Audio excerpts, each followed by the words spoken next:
All right, friends, welcome back to our study in Hebrews. I'm coming to you from the house today because I'm working on my sermon at home, but wanted to take a minute and talk with you about Hebrews chapter 2. You're figuring this out already, but Hebrews is pretty deep.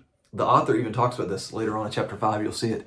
He says, we're not dealing with the milk anymore, friends. We're talking about the meat. We're talking about like the deep things of the faith. But I love the way that the author writes it because it makes it accessible. There's going to be stuff that you don't understand. There's stuff that I read it, I don't understand at the surface level. Got to dig into it a little bit more. But that's what the emails are for. That's what the videos are for. And I just hope that as you read through this, that it's just going to be rich. I mean, it's like that meat that nourishes our soul.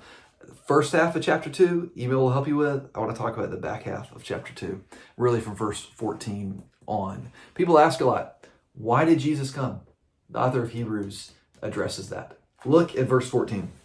Since therefore the children, that's humans, share in flesh and blood. Humans are physical beings. He himself, that's the second person of the Trinity, that's the Son, likewise partook in the same things. So the second person of the Trinity, the Son, God himself partook in these things, meaning took on flesh and blood, became physical, became human. Why? That through death, he might destroy the one who has the power of death, that is the devil. So in order to destroy the one who has the power of death, that is the devil, what did God have to do? God did that through death. So in order to be able to defeat the devil, God himself had to step into death. Well, how could God die? You can only die if you've been born. God himself had to become flesh and blood, had to become human, had to become physical, that he might die. And then in the grips of death, defeat death itself. But you can't die if you hadn't been born. He had to become human that he might die and defeat the devil, defeat death itself. And what is one of the consequences of that? And deliver all those who through fear of death were subject to lifelong slavery. That the fear of death, man, like it makes you like a slave. But that the good news of Jesus is that death has been defeated. It doesn't mean that we like death, but it means, Paul talks about this in 1 Thessalonians, that even when we grieve, and we grieve when we lose people. I mean, I'm up close to this with people pretty frequently, that even though we grieve, we don't grieve like those without hope, is what Paul says in 1 Thessalonians. It frees us from the slavery of the fear of death. We don't like death, but we're not enslaved to the fear of it. Verse 16, for surely it is not angels that he helps, but he helps the offspring of Abraham. That's hearkening back to something that he's talked about before. Therefore, he had to be made like his brothers, or his brothers and sisters, in every respect. He had to become human in every respect, so that he might become a merciful and faithful high priest in the service of God. The high priest is the one who represents the people to God, to make propitiation for the sins of the people.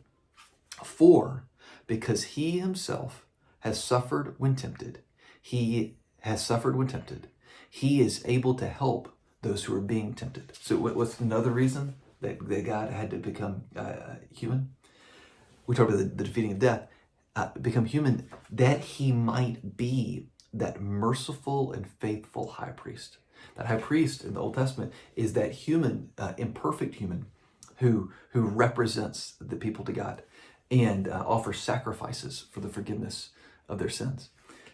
In himself becoming human, he becomes that perfect high priest. And we'll talk later about all the ramifications of that and his death. It's a perfect sacrifice, all of those things. But here we see, and this gets unpacked later also, that what is so beautiful, so wonderful about this is he's merciful and he's faithful. And how is he able to do that? Because he himself feels what it feels like to be tempted. I mean, Jesus himself, remember this, Jesus was without sin, but Jesus himself was tempted. He experiences the fullness of what it means to be human, that he might have this this connection with us, this understanding of us, that we can have the confidence to know that our Savior himself experienced all of the things that we experience absent sin. He experiences the grief, the temptation, all of those things, so that he becomes a high priest who can relate with us. He is himself God, but he is also himself human. He steps into our world, the flesh and the blood, the physical, all that stuff. He steps into our world that we might be able to step into his world. He comes to earth that we might be able to step into the spiritual world, into the heavens.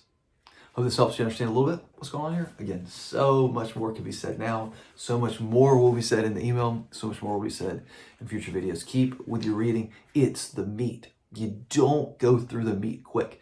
You savor it. Spend some time really savoring this, praying through it, writing some notes down. God bless you, friends. We'll see you next time.